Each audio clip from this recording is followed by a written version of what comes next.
بسم الله الرحمن الرحيم الحمد لله رب العالمين والصلاة والسلام على أشرف الأنبياء والمرسلين محمد رسول الله صلى الله عليه وعلى آله وصحبه وسلم تسليما كثيرا كثيرا. فما بعد, my brothers and sisters, Alhamdulillah, we are about halfway through our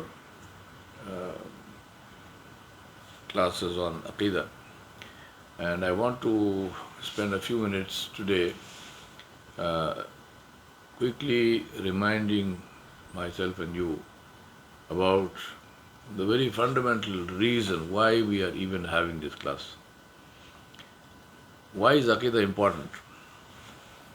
You might say, well, I'm doing the right thing, meaning I am praying and so on, and I give zakat, and I don't tell lies, and I don't deceive people.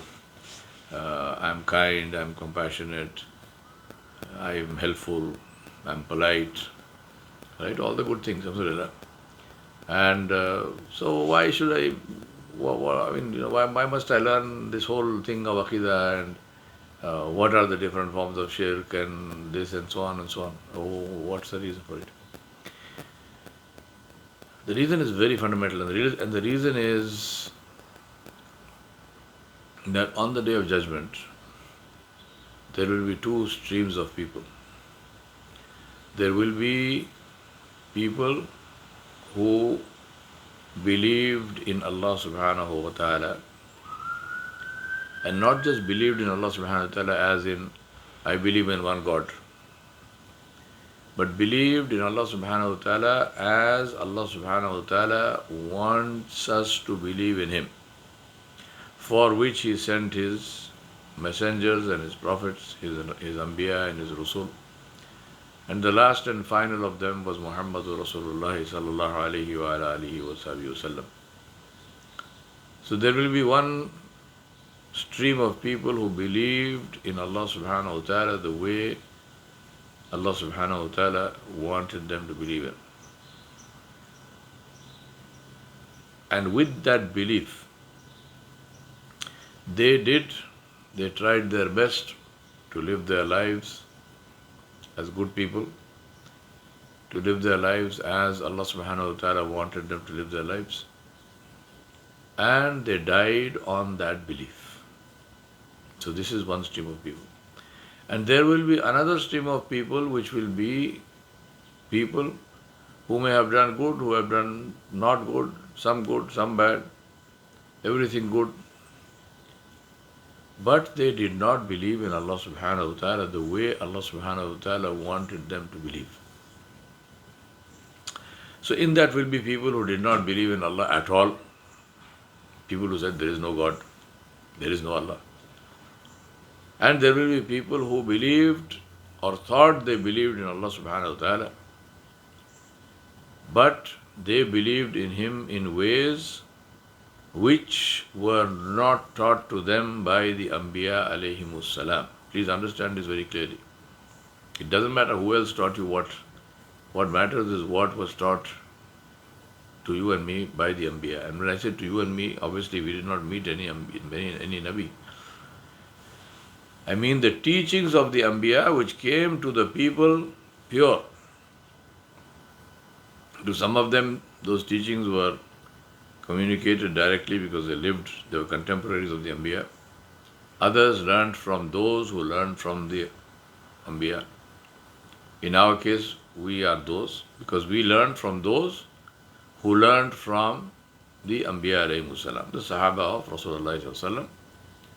They learned from Rasulullah sallallahu alaihi wasallam, and they and those after them communicated it to us till it came to us.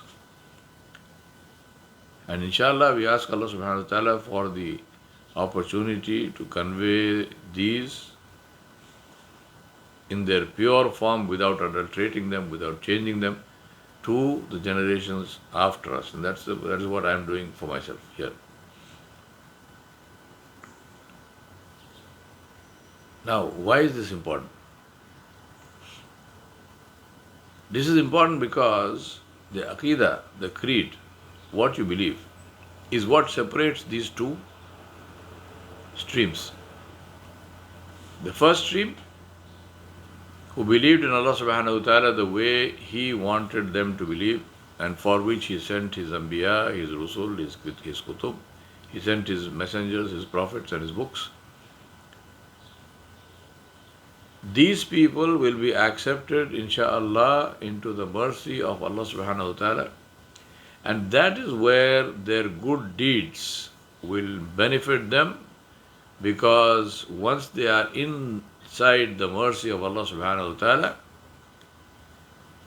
then they will be graded in terms of the levels in Jannah based on their good deeds. But what about those who did not believe in Allah subhanahu wa ta'ala the way Allah subhanahu wa ta'ala wanted them to believe? So as I told you, there will be people there who didn't believe at all. There will be people there who believed, but they believed in their own ways as they saw fit. Right? Whatever they thought. I think this, I think that. There are people who gave to human beings the quality of Anbiya. There are people who thought that human beings are like Anbiya, qualities of Allah subhanahu wa ta'ala. They gave human beings divine qualities. They thought that human beings granted favors and human beings had tasarruf and they had control over the universe and control over fate and control over destiny. They thought that human beings could give people children and give people food and cure people's illnesses and so on and so forth. And they ascribed these qualities to human beings. Whoever those human beings may have been, including the Anbiya, including Rasulullah sallallahu alaihi wasallam.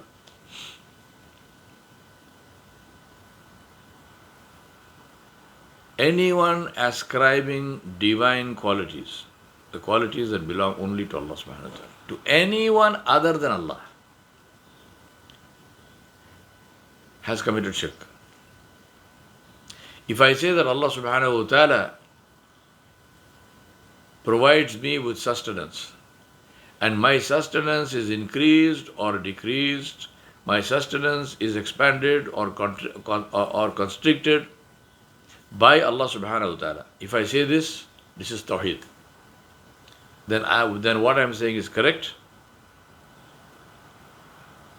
and inshallah I am on the right path. But if I say the same thing about anyone other than Allah, any Imam, any Wali, Rasulullah sallallahu alaihi wasallam, Isa alayhi salam, any Sahabi, any of the family of Rasulullah sallallahu alaihi wasallam, anybody other than Allah, if I take this quality that Allah provides me with rizq, provides me with sustenance, and He can expand it or contract or constrict it according to His will. If I take this concept and I apply it to anybody on the face of the earth or in the heavens and in the space between the heavens and the earth, meaning ghairullah, anyone other than Allah. If I say this happens if the sun and the moon are in conjunction, if I say that this happens if there are certain planets in certain conjunctions in the heavens, if I say that this happens if I climb this mountain or swim this river, anything I say, meaning I am ascribing this quality to anyone other than Allah subhanahu wa ta'ala, then I have committed shirk. I don't care what name anybody gives it. This is shirk.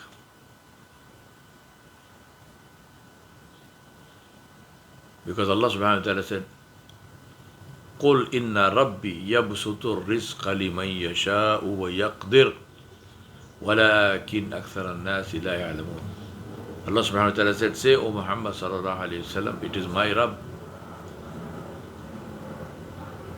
who gives sustenance and who expands it or constricts it as He wishes, and people do not know, most people do not know. This is the difference. Ascribing anything that belongs to Allah subhanahu wa ta'ala in His qualities, in His attributes, to anyone non-divine, which means anyone other than Allah, ghairullah. So also, if somebody does not say that so-and-so gives it, but say that so-and-so helps Allah to give it. So-and-so has been given this job. So instead of Allah doing it, Allah has said, so-and-so, you can do this. Any form of belief of this nature is shirk. Somebody who believes in that has committed shirk, has committed an act of polytheism. If the person does that with his own belief in that, if a person persists in that, then that person has left Islam. That is why this Aqeedah issue is so important. So now if a person has left Islam, this person is now in the second stream of people on the Day of Judgment, who may be good people, who may have done good things, who may be kind people and compassionate people and learned people and, law-abiding people and people who loved ice cream or whatever, right? It doesn't matter. It does not matter, because on the Day of Judgment, none of that will have any value. Because they will have to pass through that gate of Muslim or not Muslim. And at that gate, the filter is only this. The filter is, did you believe in Allah subhanahu wa ta'ala as ilahun wahida, la ilaha illahu, as the only one worthy of worship, and there is no one except Him who is worthy of worship? Or did you have a belief which was an adulteration of this, or it was contrary to that, or whatever? Now, if that was the case, then that second stream, all their actions they did in this life have no value, zero value. Now you might say, well, this is very unfair, because in the world they did good things. And I will say to you that yes, indeed, they did good things. And in the world, as you know, people who do good things usually get a payoff for that, irrespective of their belief. As a Muslim or as a non-Muslim, if I smile, then somebody smiles back at me. As a Muslim or a non-Muslim, if I give charity, I feel good. Somebody thanks me. I get a good name. I may get the Nobel Peace Prize. I mean, you can get the Nobel Peace Prize by being particularly evil as well, unfortunately. But, let's maintain the fantasy. So the point that I'm making here is that the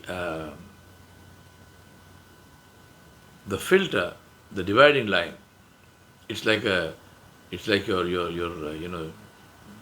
in many airports. I know about Dubai, but I think the same thing applies in most airports. They have the immigration. You don't need to go and stand before an agent. You can go through the gate, swipe your card, and you can go through. But what happens if you swipe your card and the card doesn't work? Then the gate remains shut. Right? That is how important it is. And you might say, no, so what? It's a card. No, it's not a card. It's not just a card. This is what will determine whether the gate of the rahmat of Allah subhanahu wa ta'ala will open for us or not on the Day of Judgment. That is why this whole Aqeedah thing is so important. So let's continue. Why is shirk so reprehensible, so horrible, so terrible, so disgusting? Why is shirk such a big problem? Because shirk contradicts the very purpose of creation. The very purpose of creation. Now, what is the purpose of creation? Not the whole of creation, our creation. Why did Allah create us? Allah subhanahu wa ta'ala told us very clearly. Allah said, وَمَا خَلَقْتُ الْجِنَّ وَالْإِنسَ إِلَّا لِيَعْبُدُونَ. Allah said, I have not created the jinn and the mankind for anything other than my worship. So if I have been created for the worship of Allah subhanahu wa ta'ala and I am worshipping somebody else, then the purpose of my creation is over. It's gone. If I am created for the purpose of worship of Allah subhanahu wa ta'ala and I am worshipping Him, or I am trying to worship Him in a way that He did not permit me to worship Him, in a way that is not in keeping with how He wants to be worshipped, then that worship has no meaning. Right? Allah subhanahu wa ta'ala created me to worship Him the way He wants to be worshipped. Understand this thing, it's not just worship. Because anyone worshipping anything is still worshipping. Does that have value? No, it has no value. Before Allah, on the Day of Judgment, it has no value. Allah created us to worship Him. And when we commit shirk, may Allah protect us.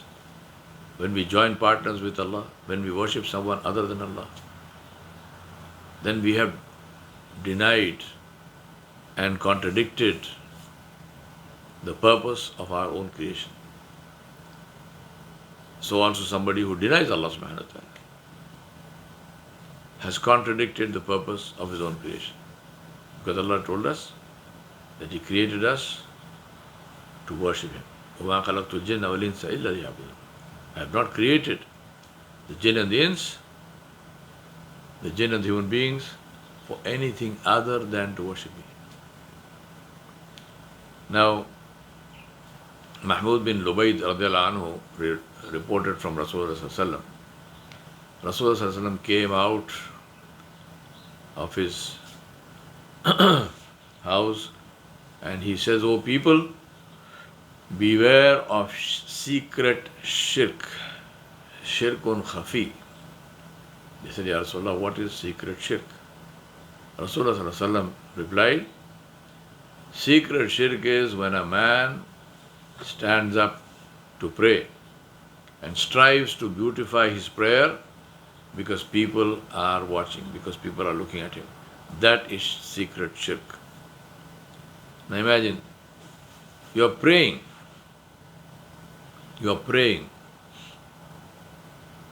and in this prayer, maybe your qiraat is good and people want you to recite, and you know people like to hear you recite. So as you stand there and you are reciting and you are thinking, "Oh my, fantastic, my voice is so nice and I am reciting so well and all of these people are listening to me." And then I make this ruku and I am, make a nice long ruku. Because I want people to know that I am reciting all these tasbihat in the ruku, and so on and so on. Now expand this also, where I am telling people about the amount of worship that I do. Somebody says, "Please make dua for me." So I say to the person, "I will make dua for you in tahajjud, in sujood, inshallah, every day."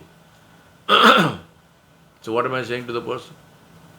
I am saying to the person that I want you to know that I pray tahajjud every day. Inna lillahi wa inna ilayhi raji'un. He asked you to make dua, say, "Inshallah, I will make dua." Khalas. Make it in tahajjud. But what's the need to tell him? I'm saying today because this shirk has become, and this is called a riya, this kind of shirk which is showing off, trying to do good deeds and showing them off to people. Today this has become an absolute epidemic, curse. And the platform on which this curse runs is called Facebook and social media. Right? How many times have you seen this? Absolutely disgusting, utterly shameful practice of giving charity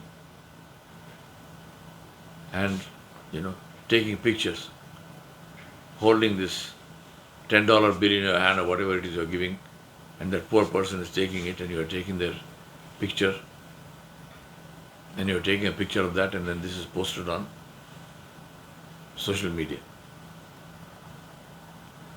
You dig a well somewhere and then there is a big banner there. That banner is going to be put into the trash the next day, or maybe 10 minutes later, but a big banner. This well has been dug by so and so, and this goes on to social media. Who are you looking to for reward for digging that well? Allah subhanahu wa ta'ala. You think Allah does not know who paid for that well? If it was not for the tawfiq of Allah subhanahu wa ta'ala, you would not have paid for that well in the first place. If you think you paid for that well, that itself is shirk.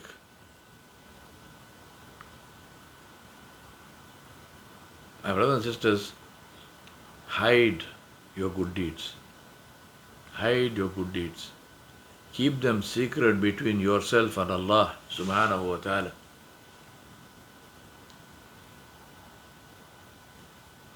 Keep them secret between yourself and Allah subhanahu wa ta'ala. That is what gives them power. That is what makes them your wasila when you really need the help of Allah subhanahu wa ta'ala for something. Then you can call upon Allah subhanahu wa ta'ala based on that good deed which you did only for His sake. Keep deeds like that. Don't tell anybody. Keep it secret, secret, secret. Social media is a curse. Do things quietly. Now shirk is also of three kinds. We saw Tawheed fi Rububiyyah, Tawheed fi Uluhiyyah, and Tawheed fi Asma wa Sifat. Similarly, we have shirk fi Rububiyyah, shirk fi Uluhiyyah, and shirk fi Asma wa Sifatillahi Ta'ala. So shirk fi Rububiyyah is to join anyone or anything with Allah subhanahu wa ta'ala in His quality and aspect of Rabbul Alameen. Allah subhanahu wa ta'ala said, Inna Allah la yaghfiru an yushraka bihi wa yaghfiru ma duna dhalika liman yasha wa man yushrik billahi faqad iftara ithman azima. Allah subhanahu wa ta'ala said, verily Allah does not forgive that partners should be set up with Him in worship. But He forgives except that anything else, to whomever He pleases, and whoever sets up partners with Allah subhanahu wa ta'ala in worship, he has indeed invented a tremendous sin. What can be clearer than this? No partners with Allah subhanahu wa ta'ala in anything. There is no one like Allah in any way. This is the beauty, the purity of Tawheed in Islam. So shirk fi rububiyyat refers to either the belief that others share Allah subhanahu wa ta'ala's control, His lordship over His creation, either as His equal or as a partner, near equal, some aspect. Just like when pork is haram, it is haram irrespective of quantity. This is the basic principle in Islam. If something is prohibited, it is prohibited completely and totally irrespective of quantity. Interest is haram, whether you are paying or whether you are taking 1% or 10,000% makes no difference. Alcohol is haram, whether it is one drop or the whole bottle makes no difference. All intoxicants are haram, so whether it is one joint or the whole field of marijuana makes no difference. Zina is haram, so whether you commit that with one person one day in your life, or you do it every day, it is still the same thing. It is haram. And if you commit haram and you insist on it and you continue to do that and you do not make tawbah, then that turns into kufr. It turns into denial of Allah subhanahu wa ta'ala, because you are denying what Allah subhanahu wa ta'ala has prohibited, and that takes the person out of Islam. Sin is not easy and sin is not simple. Today, just think about this. Today, we are living in COVID times. What is COVID? COVID is a disease that has a fatality rate of 1%. That means if 100 people get COVID, one of them might die. So something which has a 1% fatality rate, we take so many precautions. We inoculate ourselves, we vaccinate ourselves,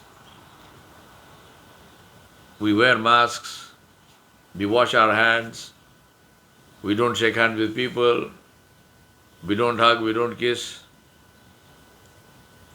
we don't even visit people for something which has a 1% fatality rate.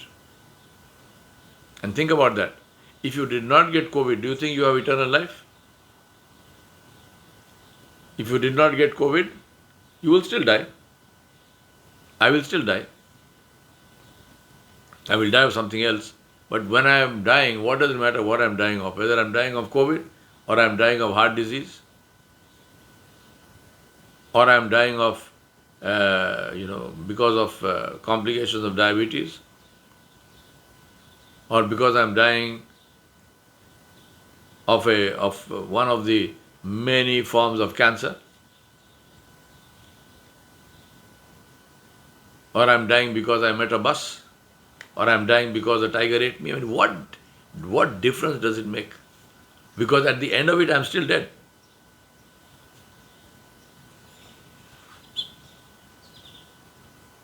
And if somebody dies from a pandemic, from an epidemic, then Rasulullah said that person died a shaheed. Yet, we are so afraid of this death that we take all these precautions. But a person who dies of COVID does not go into Jahannam. But a person who dies on shirk will go into Jahannam. How serious is that? So shirk fi rububiyyah refers to a belief that anyone or anything shares. And anyone, anything, I mean absolutely anything. Creature, human, jinn, malak, angel, and among human beings, the Anbiya, the Rasuls, anyone who is not Nabi, not Rasul, whatever name you call them, celestial bodies, good luck, bad luck, good time, bad time, which means concepts, right? Lucky time, lucky charms, unlucky charms, omens, good omen, bad omen, whatever. If you believe that any of that shares with Allah subhanahu wa ta'ala in any aspect of His being Rabbul Alameen, the creator, the maintainer, the sustainer, the protector of the universe and all that it contains, to whom is our return, if we believe that anything has any share in that, this is shirk fi rububiyyah. Second form is, or the belief that there is no Rabb over creation at all. So atheism is also a form of shirk fi rububiyyah because it denies rububiyyah.